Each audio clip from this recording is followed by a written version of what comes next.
Productions. We will be examining the concept of motor imagery. Now, motor imagery is a fascinating thing. It allows us to mentally rehearse an action before we do it.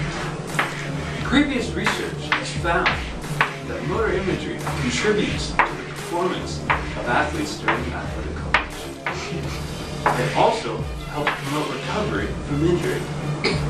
Interestingly, motor imagery, when combined with physical activity, is very effective. But when the physical activity is not there, motor imagery alone is not as effective.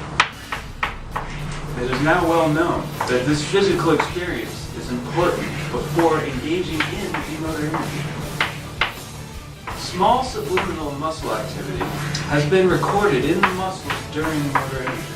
Now what this means is that while we are imagining the event or the action, small muscles are actually mimicking the signals that would occur during the actual physical activity.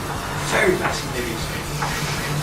Some research has actually begun to provide evidence that motor imagery, accompanied by actual movement, may increase the benefits of motor imagery. This motor imagery, as we will now call it dynamic imagery, is what we'll be looking at in this study. The study aims to examine whether dynamic imagery, that is imagery with movement, increases performance better than imagery alone. Now we will also be examining the comparison of temporal congruence between the imagery and the actual physical event.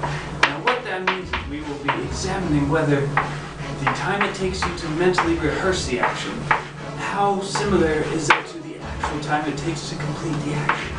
So that, on top of which imagery performs best, is what we'll be looking at in this study. Thank you.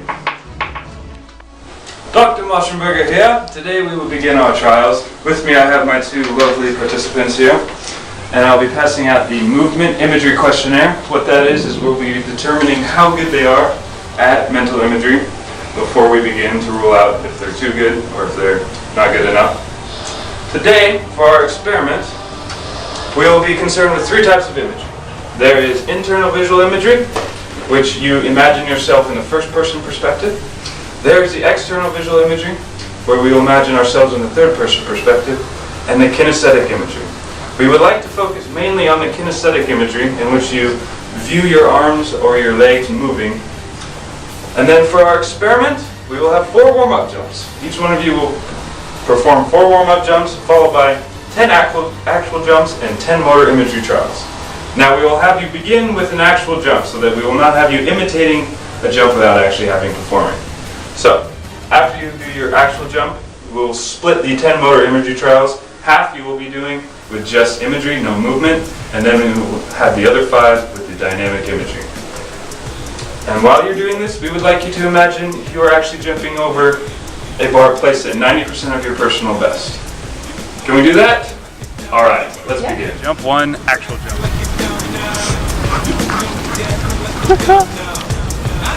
Jump 2, motor imagery. Done. Jump 3, dynamic imagery. Jump 2. Oh yeah. Subject 2, jump 2, motor imagery. Subject 2, jump 3, dynamic imagery.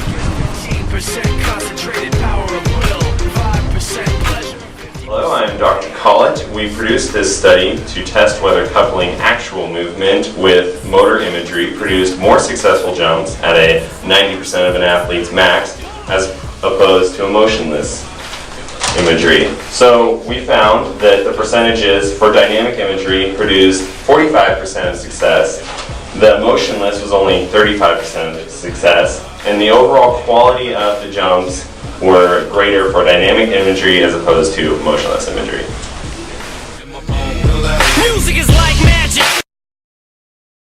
Yeah, yo, when it all got started, we were steadily just getting rejected, and it seemed like nothing we could do would ever get us respected. At best, we were stressed.